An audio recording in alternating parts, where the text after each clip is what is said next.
Bien sûr, de crypto, les infos crypto pour ceux qui n'ont pas le temps. Les gars, grosse news aujourd'hui, il faut absolument qu'on en parle. Ça peut faire vaciller les marchés financiers, mais bien évidemment les cryptos. Et vous le savez en ce moment, le marché est sous tension et dès qu'il se passe un petit truc, ça réagit direct. On a énormément de volatilité. On va regarder ça ce matin et je répondrai aussi à une question sur EGLD avec mon avis parce qu'il se passe aussi quelque chose de très intéressant d'un point de vue technique. On va regarder tout ça ce matin. Du côté de la map d'abord, on a BTC qui recule un petit peu, quasiment 1%. On est à 30 100 $. On a Ethereum qui est juste en dessous des 1800 $. Le reste de la map, c'est assez mitigé avec des performances et des contre-performances, mais on a quand même Missile Sol qui nous pousse quasiment 4%, Matic qui est très en forme, qui pousse quasiment 6% ce matin, et le gros performeur de ces derniers jours, c'est Link qui nous pousse 8%. Les gars, quand on va en daily sur le BTC, on va pas passer trop de temps sur le sujet puisque cette news peut vraiment tout faire bouger. On est sur le support des 30 000 $. Sachez que le max pain price, donc la clôture des options qui a ce matin, le max pain est à 30 000 $, donc on est vraiment là où il faut être. Ce que je voulais vous montrer aussi, c'est le 3D, puisque on pourrait s'apprêter à croiser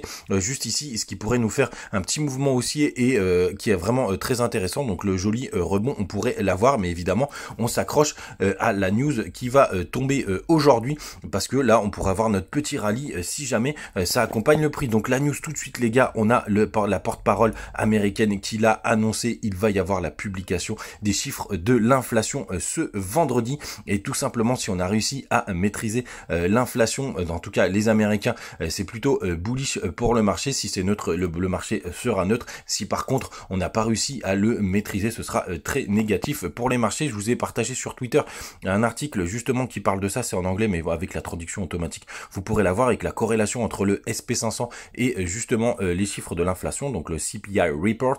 Donc je vous invite vraiment à regarder ça et rester très au fait de ce sujet, puisqu'on le verra à l'ouverture des marchés américains. Et évidemment vous connaissez maintenant la corrélation entre le SP500 et les cryptos qui n'est plus à prouver. Donc si on a un gros flush baissier, ce serait vraiment très négatif du côté des cryptos. On reste pendu à ça. Sinon les gars, la question du jour de notre ami Wilsey qui me demande mon avis sur LGLD, donc ils sont vraiment dans la tourmente en ce moment, en plein marché baissier en plus, donc s'ils s'en sortent franchement ils seront vraiment plus forts que jamais. Donc à court terme c'est quand même assez difficile de définir le point bas, mais ce que je voulais vous montrer les gars, c'est vraiment très intéressant, et je vous le dis encore une fois, ça dépendra évidemment du marché du BTC, mais regardez où est-ce qu'on est, là je suis en 3D, on est juste ici, et regardez, ça correspond vraiment à énormément de points bas sur lequel le GLD a fait pas mal de rebonds ici, ici même on avait eu le break juste ici, encore juste là on l'a juste dépassé avec une petite mèche, et juste il est juste ici encore un rebond.